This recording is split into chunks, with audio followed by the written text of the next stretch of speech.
JC Tickets provides first-class trips to Ravens road games, including airfare, 4-star hotels, game tickets, and cocktail parties. We also help provide great seating locations to all Ravens home games. JC Tickets, where the games begin. Visit us at jctickets.net.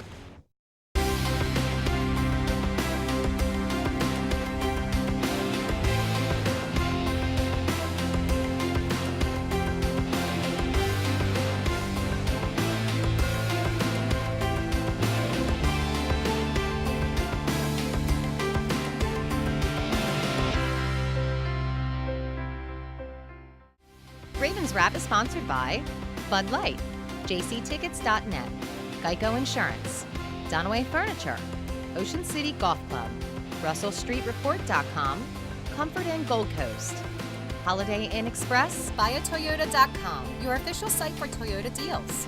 The original Green Turtle, hosted by the Blue Ox Bar and Grill.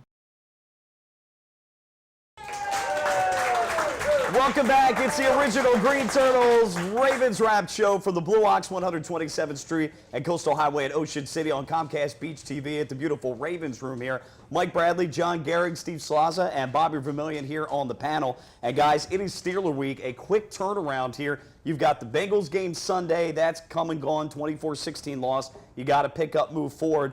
Thursday night game, 8:20. Fortunately, it's at M&T Bank Stadium. I know it's early in the year. I still question the league in giving this Ravens-Steelers game a short week like this.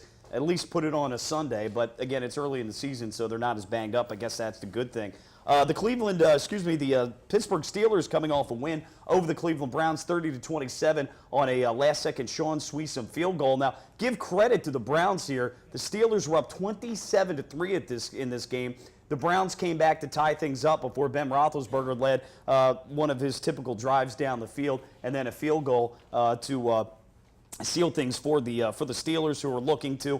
I think they're still in transition. They're looking to get back to where they once were. They're not the same team that we're used to seeing now. Just quickly, a couple of free agent additions in the offseason. LeGarrette Blount, running back from the Patriots. More of a short yardage between the tackles guy. They also picked up Lance Moore, pretty good wide receiver from the New Orleans Saints. Cam Thomas, who starts at defensive end. He came from San Diego, who had a really good year last year, as we know, in the playoffs and took care of Cincinnati. Mike Mitchell, free safety with Carolina. He takes over the spot vacated by Ryan Clark, who's now with the Redskins. And those are some big shoes to fill. Some losses, though. Probably their biggest loss, Emmanuel Sanders, wide receiver, too. The Denver Broncos, although this kid Marcus Wheaton at Oregon State, second-year guy, is somebody that they really think highly of. But your initial thoughts on the Steelers, guys? I think they're a pretty balanced team. Very similar to the Bengals. They have pretty good skill players. Antonio Brown is one of the best receiving receivers. I guess what I mean by one of the best possession receivers in the game. He's Ben Roethlisberger's, I guess, go-to guy. Comfortable blanket, he and Heath Miller. And Heath Miller was pretty quiet, but Antonio Brown's got a lot of catches, I think 10 or 12 catches this last week. Le'Veon Bell is kind of a stud. I mean, he can catch the ball out of the backfield. He likes to smoke dope, but I guess that's going to be legal soon, so it's not a big deal. You know, pretty good skill players all the way around. That wasn't on my scouting report.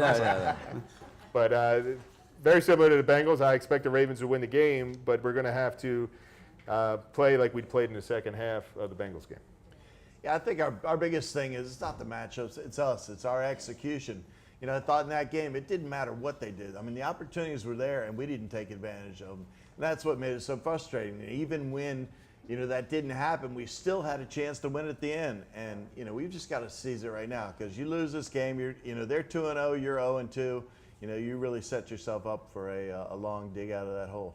Bobby? Like the Ravens, I think the Steelers are trying to get a little bit younger. So they've got some young players trying to make a name for themselves. They're taking some chances on the guys being able to play. You know, but to me, the Steelers all starts and ends with one guy, and that's Ben Roethlisberger. I know Ravens fans don't like when I say this, but I believe it. I think he's underrated, and you know, I think he's one of the top. I think he's a top 5 quarterback in the NFL. I don't think he gets enough credit. If you take Ben Roethlisberger off that team, you're in trouble, and that's been over the past couple of years. So I really think it just boils down to how well he plays, and if we can keep him from getting out of the pocket, buying some time, and making those big plays that we've seen him do so many times. But last week we said it. You can take the Bengals, the Ravens, and the Steelers, and put a blanket on them, and you don't know which one's going to come out and win this division right now. And I believe that. I think these teams are so close. We saw last week in last week's game where a few plays that weren't made the difference. Jacoby Jones makes a catch, a little thing here or there. Justin Tucker misses a field goal. You can't make those mistakes. Flacco does some boneheaded stuff. You can't make those kind of mistakes against a good football team, and that's the same goes true for this week. It's all back to execution and staying away from those mistakes. Guys, taking a look at their offensive line, because that has been an issue with Roethlisberger. And you go back, Bruce Arians, who was a much beloved offensive coordinator, liked to throw the ball down the field. And Roethlisberger, his escapability helped him out, but he took a lot of shots. They bring in a new offensive coordinator, and they try to protect him by short passes, but by protecting him, they also take away his strength, which is going deep down the field. I think they're trying to get that balance there. I don't know that they've still achieved it, but they've tried to work on that offensive line with drafting guys. Some guys have been injured. Some guys just haven't panned out. I take a look at this line. Kelvin Beachum at left tackle, pretty good guy. Ramon Foster, guard, he's easily beaten. I'm not impressed with him. Marquise Pouncey, we all know how good he is. David DeCastro, guy they drafted at Stanford pretty high. He's a solid guy. At right tackle, Marcus Gilbert, he's been a bust. He starts. So I like 3 out of the 5 guys, but Gilbert gave up 2 sacks to Paul Kruger in the Cleveland game. So that's a guy that Terrell Suggs will be going against. I hope Suggs, after really probably a non-factor game against the Bengals, I hope he takes advantage. But this might be their best offensive line in 3 years, and that's scary because they've been able to win with you talk about a team that's been fairly successful over the last couple of years, not to their level, but they played decent and were in games with that offensive line, which was absolutely pathetic, and they were decimated by injuries, and it's I believe, because of Roethlisberger.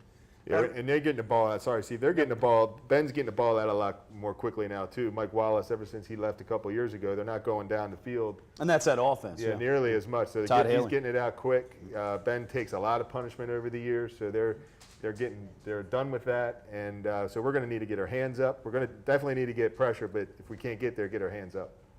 No, I really feel, and you said that, Bobby, without Roethlisberger, they've been playing without an offensive line for 5 years. If they didn't have a quarterback, and that's what kills us. You have him sacked, and he spins, he double, triple moves, and you're going, oh, my God.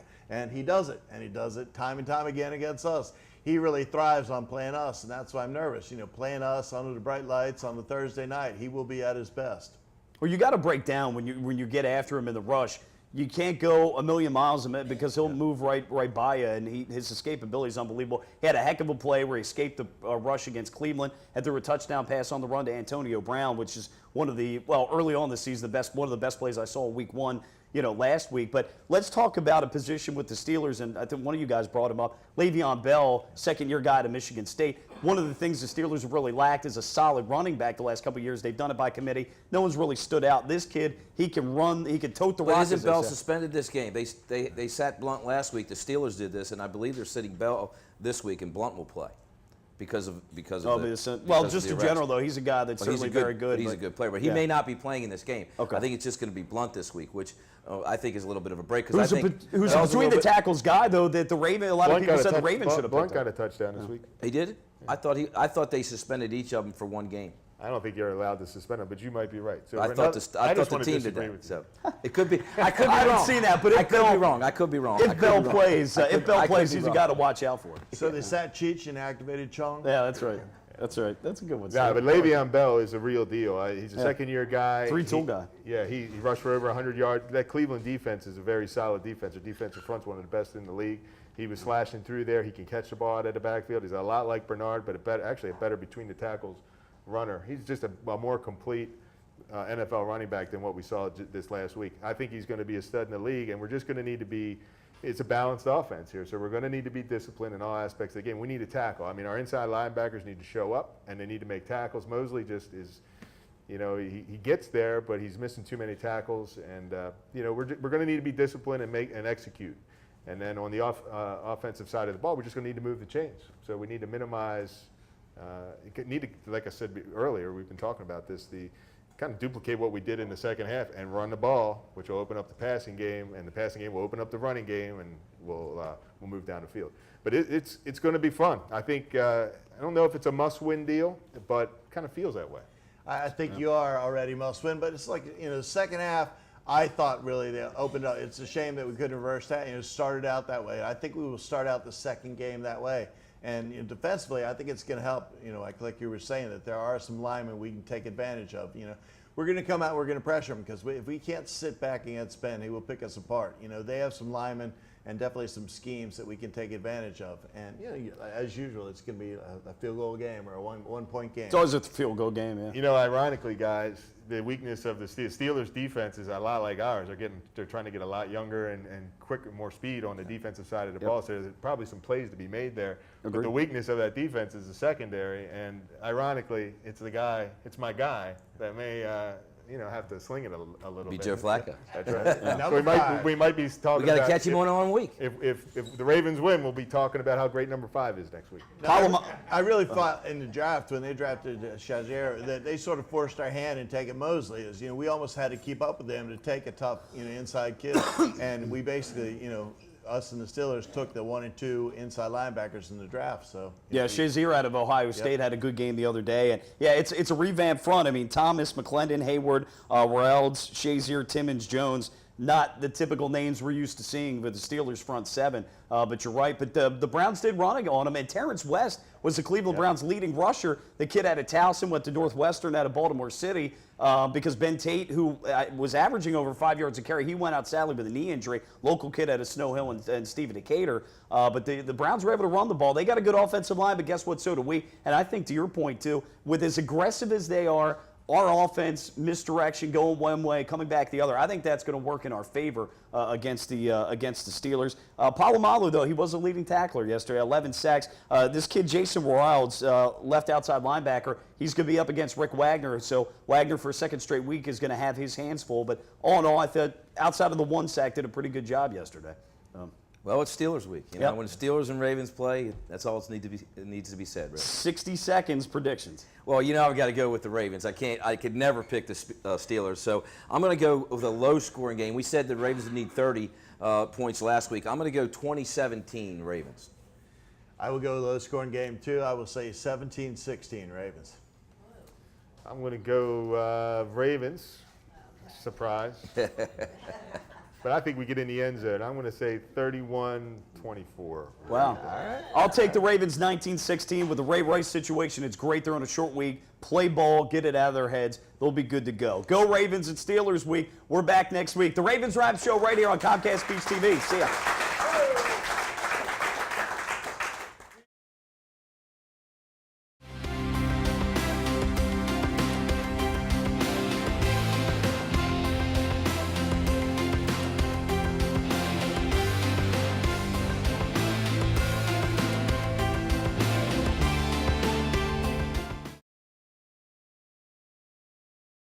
JC Tickets provides first-class trips to Ravens road games, including airfare, 4-star hotels, game tickets, and cocktail parties. We also help provide great seating locations to all Ravens home games. JC Tickets, where the games begin. Visit us at jctickets.net.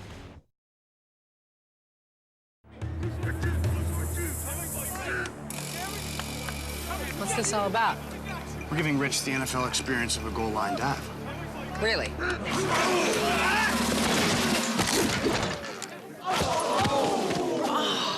There's an easier way to get an ultimate NFL fan experience. Just snap the tag wherever Bud Light is sold and you could win. Bud Light in the NFL. Here we go.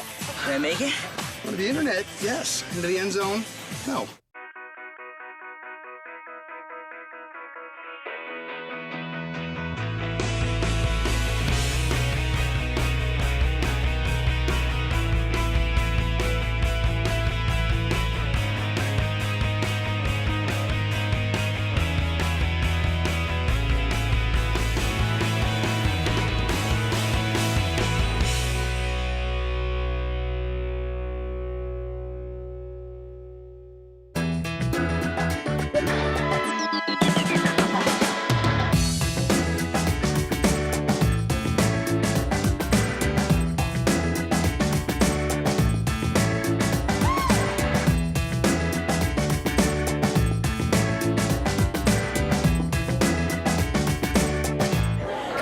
dance and